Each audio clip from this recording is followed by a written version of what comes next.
Hey traders, Raghee here. Welcome to Charts and Coffee. Every day, by the way, just to give you a little background, the markets are closed today. It is Good Friday.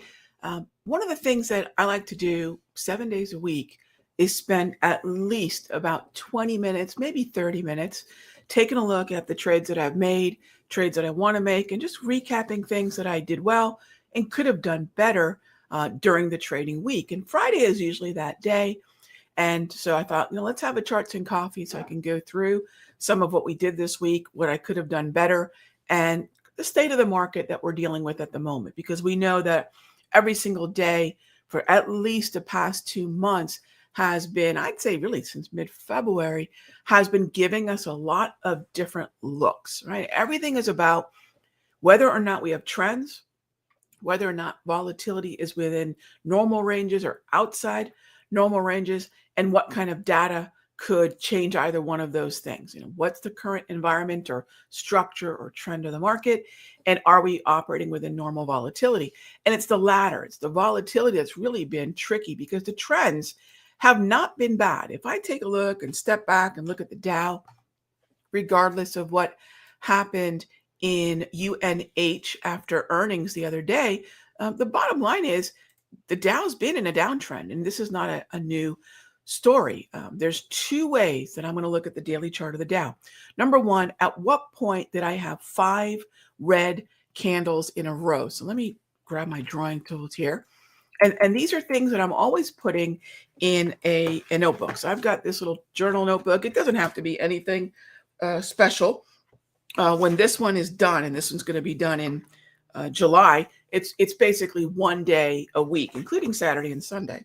And then what I'm going to do this year is I'm just going to move to 1 page a day. I think I picked up this journal for $5 at a in a bargain bin. I want to make sure I'm writing as well. So I will keep, and I do this for the Mastery members. We have our daily notes, but I will keep the overall day, what I saw, what we took, what was scanning. So you can see here, I keep a lot of notes as well. And I would encourage everyone, if you're using, it doesn't have, this is workflowy. If you're not using pen and paper and a combination of digital, give it a try. And here's why. The pen and paper, I don't know what it is. It does something to the brain. There's something magical still about writing. And I never want to leave that. But if you keep some of your main notes on, say something like, it doesn't have to be workflowy. It could be Evernote, OneNote, whatever you like. But make sure it's something that's searchable, because you can go back in time. You can look up a symbol. You can look up some keywords on workflowy. I can hashtag certain notes. I can go back in time and say, what did I do last time this happened? Well, the cool thing is, if I scroll, let's see, I do have a list. I've been using, there we go. I've been using workflowy actively since 2017. So as soon as the volatility hit, I immediately went to my 2019 notes. I immediately went to my 2020 notes and 2022. It's like a time machine. I can go back in time and search for keywords, volatility, uptrend, downtrend, certain symbols, and I can go back and remember how I handled that period in time. So these are really effective ways. A little bit of note taking. I'm not taking, this isn't a Dear Diary, the market was mean to me today, nothing like that. It's just notes of what I'm looking for, lists of symbols and price levels. And then I'll put a lot more detail in the notes. And then it becomes this searchable library of things that over the years, this is 23. I've got 2024 and 2025 up here. So imagine having this little bank of experiences and setups that you can go back and refer to. So those are things that I want to make sure on Friday I'm keeping up with. And, if you want to take another step in that direction, pen and paper, next to nothing. Workflowy, I think, cost me $60 or $80. I can't remember what it is a year. And then if you want to go that next level, which I really encourage everyone to do, use something like TradesViz. Now, the financial commitment's a little bit more. I never recommend anything that I am being comped. I'll always recommend things that I'm paying for. I usually will get a recommendation from one of our members, or I'll be searching for different tools that could, up my edge in trading. And TradesViz is what I've really come to love over the last few years. I think it's been about 3 years now I've used TradesViz. Now, there's a whole bunch of really great ones out there. Trader Sync, Wingman Tracker. There's no best. I've just been using TradesViz, and that's when you can start to take your trades from your platform and upload them into TradesViz, and you can start studying things like, basic stuff, win-loss ratios. You can take a look at your P&L, but more so, you can start to categorize your trades into different brackets: trend trading, chop trading, day trading, swing trading. And now you can look at time in the trade. One of the things I noticed when I was using, back in the day, Wingman Tracker, is I noticed that there were certain times of day, probabilistically, that my day trading was succeeding, and certain parts of the day when my swing trading. And I found this really interesting little tidbit from studying literally hundreds and hundreds and hundreds of trades.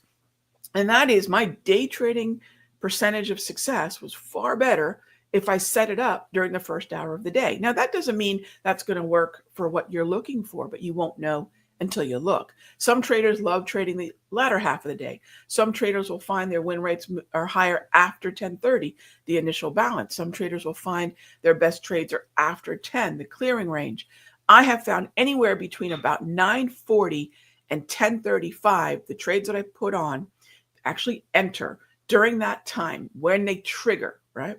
They tend to follow through better than after that time.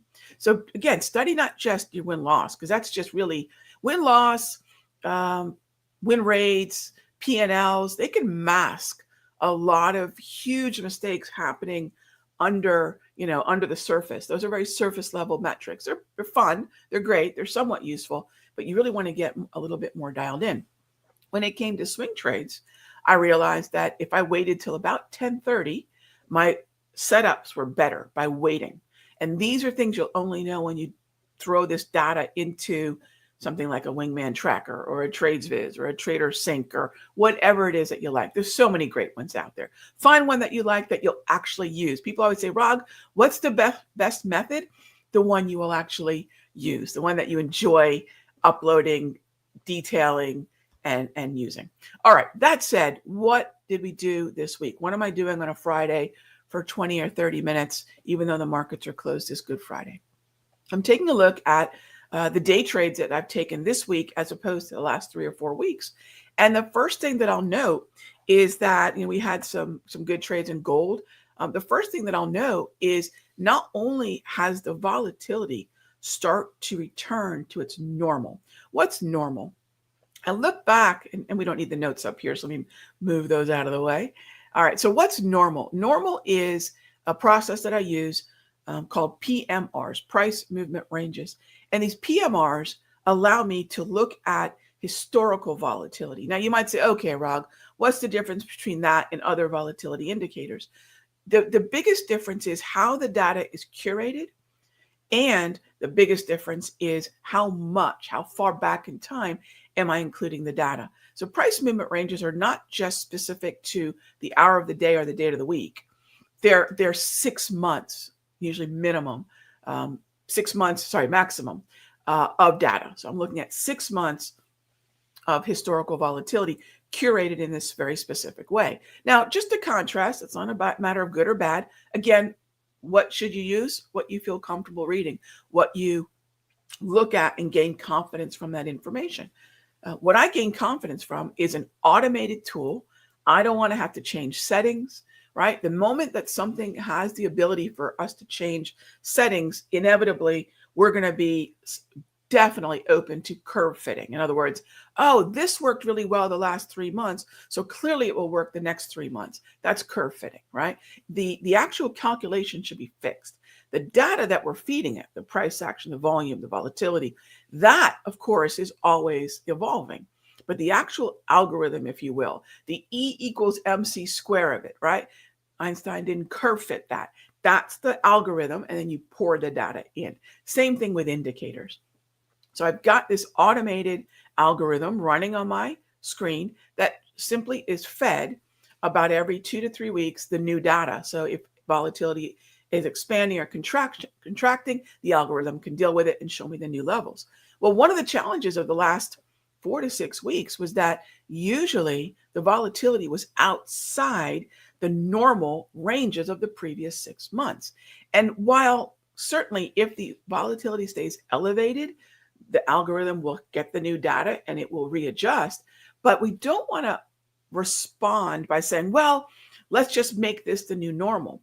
Instead, what I find is best is knowing that we're outside normal and reduce position size, reduce the number of trades. And even in some circumstances, we take the same trades we would take, we lower the desired account risk, but we can increase the stop, say, to 50% of premium paid to account for that higher volatility while not risking more unnecessarily risky, reckless of our account, right? And these are all adjustments we can make when instead of curve fitting, saying, hey, this is the new normal, it may not be, we say, hey, we're outside normal, so let's take precaution, right? Frankly, I don't know anything that's going to be able to suddenly adjust to stocks and indices, move gold, commodities, moving past second and even third deviations of historical volatility. That is wild action. We saw what happened on the VIX. So you might say, Rog, would this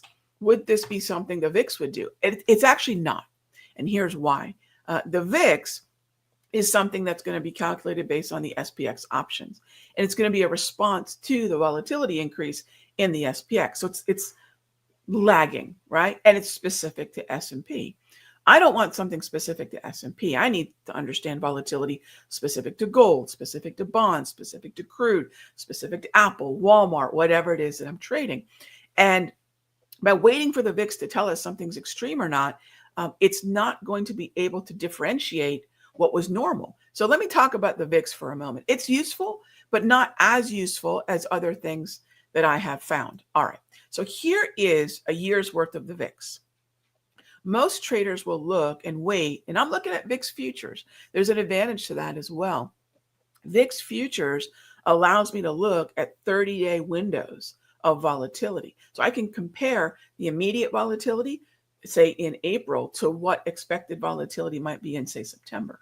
And I like the ability to look at multiple contracts with multiple expiration dates, these contract first notice, last trading dates. So I can see this window of, hey, volatility might be high in April, but it may not be as elevated further out, which tells us that people are scared now, but they're not as scared about the future. Or it could be vice versa. So I like looking at VX, which happens to be also a tradable futures contract. So when I look at the whole year, it's not a matter of whether 42 is high. It's relative to where have we been. If we're, for whatever reason, operating in a VIX of 30 to 32, 35 isn't all that high. But take a look at what the operating temperature was. Kind of imagine the temperature gauge on your motor when you're driving the car. You know where it kind of should be. It might get a little warmer, it might get a little cooler, but you know where it should be. And what I'll use are my automated Darvis levels. And you can see there was a range from about 14 to 22, 23.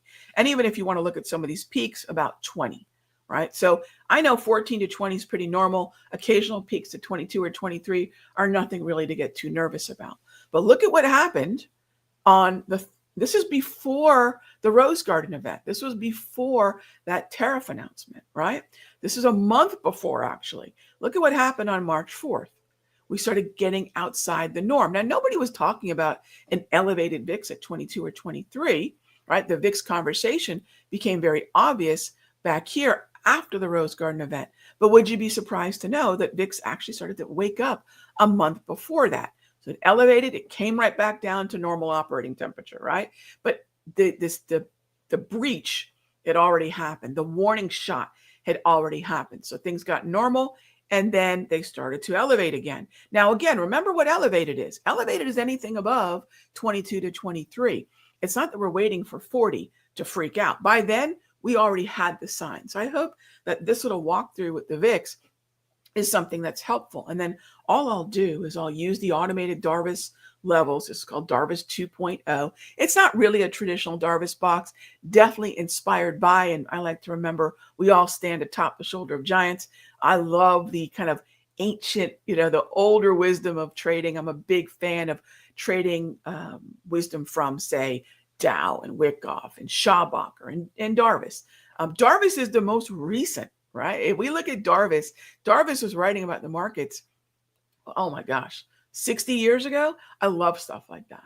So take a look at how this is automated, time tested to say the least, and it's going to automatically show me what these ranges are. So now I can compare what was normal to what's elevated. So far before we were trading above 30, you can see now, oh, okay, Rog, now I'm getting an idea. And then if there's a new normal, we'll have another set of Darvis levels. The new normal could be this new level where it's about 26 and a half down to 17, 18. So if we sink down to 18, that's low, not the 14 from before. So if we get back into this range of about 27 to 18, that would be the new normal. And I'll operate with that until we either move lower or move higher. And this way it's a constant process of what is normal and what is outside normal. And that's what the price movement ranges do as well, but with a different calculation. So one doesn't have to replace the other, but you notice I'm running the price movement ranges on the VIX itself. So I'm running a historical volatility study on a futures contract that studies volatility. So there's lots of ways to do it. I don't want anyone thinking you have to supplant anything you're doing now. You don't have to throw it away, but if you're missing this kind of information, just overlay it, add it to your overall toolkit, saying, you know what, I don't have a way of measuring volatility. Most traders, frankly, don't need another price-based calculation indicator. They don't need another way to interpret open, high, low, close. Right? Most traders don't. Usually what most traders need, that I've found teaching thousands and thousands, at this point, probably tens of thousands of traders, is the hole in the game, the missing dimensions of the four that we look at: price, time, volume, volatility. For most traders, they have price and time covered pretty well, but they don't have a volatility metric and they don't have a price-based volume metric. And if you can add those, now you're trading in 4D. While everyone else is maybe one-dimensional with price and really fancy with price and time, they understand seasonals, they understand the cycle of a month, end of quarter, end of month, pit bull lows, etc. That's pretty good if they're adding time. But you start adding volume and volatility, you're simply going to see things most traders aren't even calibrated to looking for. And then if you automate that, now you're taking that step into, all right, let me not use my bias and my emotion. I'll just trade what is. And hopefully this gives everyone an idea on, why is, I'll tell you, in our room, we took a lot of the early part of this month off. We did very little. And for a lot of traders, that's tough. Why did I do very little? The markets were showing me all the signs of risk management being all but impossible to really respect. And the markets showed me we're way outside normal. When we're outside of normal, look, if you're trading the S&P and you're using, say, for example, a 3 or 4 point stop, because that's what's built into your risk management plan, there's no way that's going to be handling the normal operating temperature of what we've got right now. So that's where it's really okay to remind ourselves flat is a position. And for the first 2 weeks of April, I was pretty quiet. Now that volatility is coming back to some semblance of normal, now that you know how I measure that, now we've got winners in Coke, winners in Walmart, monster winner in gold. Now the day trading win rates back up to that 60, 70%, not because I reinvented anything, but because I knew when to shut it down, right? My husband and I went to Pro Stock Motorcycle School for our second wedding anniversary. So I don't know how many of you are NHRA fans, but you get on a low slung, stretched out motorcycle that goes from 0 to 100 miles an hour in less than 2 seconds. When you launch the bike, it's 3 Gs at launch. Unbelievable. And you know what they teach us when things go wrong? Shut it off. There's a button, shut it off. You don't accelerate. You don't try to do anything different. And a lot of traders could learn from that. When things aren't going well, don't add to the trade. Don't lengthen the time frame. Don't do all these things. Just shut it down. And that's what they taught us in Pro Stock School. You're going in a straight line. If you weave this way or that, You're going to hit the wall. You're going to hit your opponent on the other side of the track. Right? You just shut it down, and that's okay because you want to survive. You and that bike want to be able to do another run. Same thing with our trading accounts. Right? If I blow this thing up, I'm not going to be able to make another run.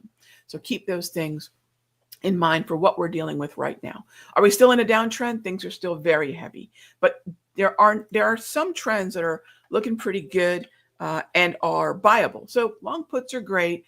I don't typically like downtrends that are triggered by exogenous reasons. In other words, in 2019, we had a monetary policy misstep that the markets were processing. That's an internal reason. The Federal Reserve hiked when they should have paused. That was what was projected. He decided to go, nah, we're going to hike. And if you remember, in Q4 2018, Powell hiked. In Q1 2019, the stock market let him know how bad they hated that idea. And up until that point, that was one of the swiftest sell-offs in history. Well, here comes 2020. All right, that was an exogenous reason. That was something outside a market reason, this case of pandemic. But the way we got out of that was an internal market reason. The Federal Reserve, the Treasury started enacting things that were historic in nature to support the stock market. All right, in 2022, we had, if some of you might remember, we had a 20+% pullback in 2022. When do you think the last time it was that I had a significant amount of positions that I built with a longer term approach? That was that pullback in 2022. We're seeing something similar, albeit it happened far, far quicker. It took 9 months in 2022 to achieve that 20+% pullback. Now it didn't even take 9 days. But I'm not worried about the speed of which something happens.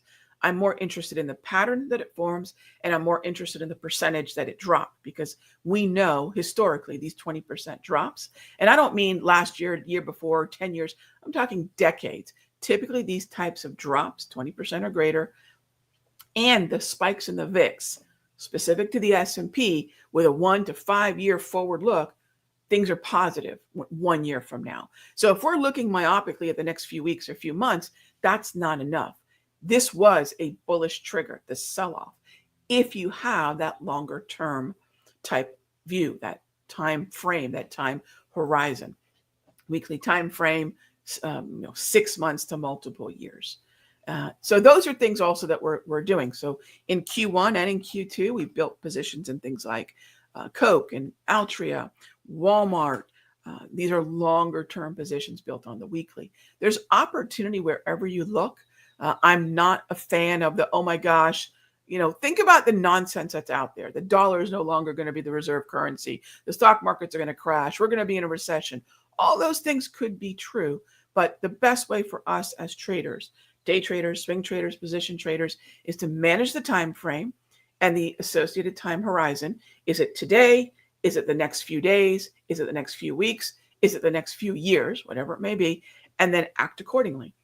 And there continue to be opportunities. And then, like we learned, when that bike gets out of the groove and you're going over 100 miles an hour, shut it down. It's okay to shut it down. So I'm not digging out of a hole in April. In fact, we were almost inactive, waiting for the waters to be safe again. There's no more fins in the water. All right, now I'll go back in. And now the follow through is there. So we're going to be positive in April, wildly positive, not because I traded through those 2 weeks that were so crazy, but because we waited for maybe not even 2 weeks, but waited for the normalization to return. Now you know how I measure normal. And you'll see if you're finding those trends and waiting for those pullbacks, the follow through is happening. Case in point, the last 3 trades for swings we took were Coke, Walmart, and gold. Coke is closed. It expired on the 17th. Gold is open. It expires on the 25th. And Walmart is open, expires May, the 16th. So these are things that we're taking advantage of. I hope that helps. All right. Let's see. You loving charts and coffee, Jay? I appreciate that. Again, I don't want to in any way spend a lot of time on a Friday, on Good Friday, but this is something I do every day. I'm going to spend about 20 minutes tomorrow, another 20 minutes on Sunday. I'm going to recap things like today, and we do a deep dive on volatility. And if you're not having luck with what's happening right now, it's okay to shut it down, reassess on a weekend, maybe when the markets are closed and you're not getting, all these inputs from what's happening in a live market. Market close days, Saturdays, Sundays are great days to reassess what's going on. Eddie says, I usually write my trades down. Yeah, I think that's great, Eddie. I'm a big fan. I'm with you. Same here. I don't think there's any harm in the redundancy of writing things down, putting them in something like a workflow, and then uploading them eventually into a trade processing software like TradesViz. No, brilliant. I love it. All right. Jay asked, would I need to get any other indicators to implement the strategies? Jay, I'll tell you this. If you're talking about if you're going to join me in Sector Secrets, so we give everyone in Sector Secrets a baseline of indicators. So you really don't have to buy anything. Could you down the road? Sure. But the idea that we have with the Sector Secrets Mastery is on day one, there's a template that's in the membership drive that has a number of tools that are tools that I use for 20, 25 years. Most of my career was built on those tools. It's called the TOPS platform, and I make that available to members. I make a couple other things available to members too. The hourly price movement ranges, what we call the HPMRs, for the indices. So everyone can have an intraday HPMR volatility measurement of the S&P, NASDAQ, Dow, and Russell. Those are the four most popular symbols. We make those available to members as part of their membership. And then, of course, with that, then you can decide, hey, do I need more? Do I need different? But we give you a baseline set of really powerful tools to start on day one. And then every Monday, we have a tech session at noon. So the bottleneck, the constraint is not tech. You can get to the job of trading.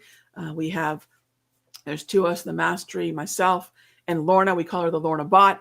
And she, every Monday at noon, walks through for an hour any of your tech questions so that this TradingView, TOS, whatever it may be, is not the bottleneck to your progress as a trader. One of the things I was surprised to find out is how many traders end up quitting in frustration, not because of the trading, but because of the tech around trading, order entry, placing alerts, setting up your charts. And I thought that's an easy fix. So we addressed that.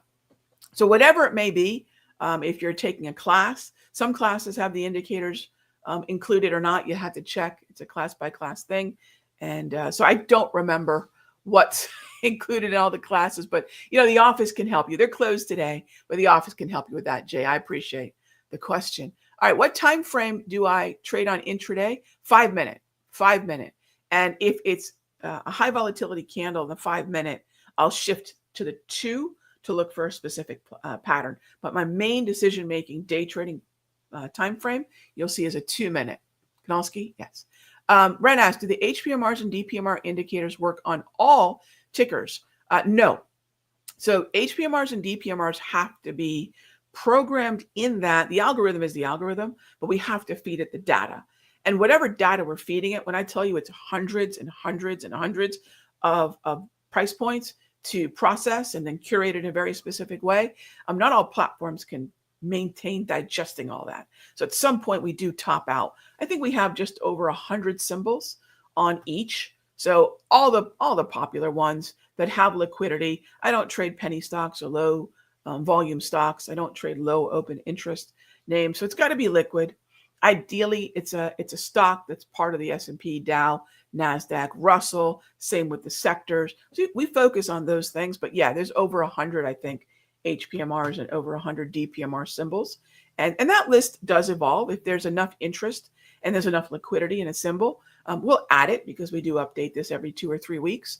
So yeah, it's a lot of symbols. And it's mostly what you will find is what traders are looking at. Again, I don't get into a lot of esoteric or sort of, flash in the pan names. But if it's something stable that we'll be trading likely 6 months or a year from now, it's going to be in that list. All right, gang. Thank you so much. So this is what I do on a market close day. Now I'm going to go enjoy some time with just chilling out with the dog. I'll get away from the screens for a little bit, but thank you for joining me for Charts and Coffee. I'll see you all for Top Tier Outlook on Sunday. All right, gang. And that'll be pre-recorded. I know it's Easter Sunday, but that is the preparation for the week. So I'll put a pre-recorded video out there for folks to watch at their leisure. But everyone, it's a holiday weekend. Spend some time with friends and family. Thanks for spending some time with me, and I'll see y'all next time.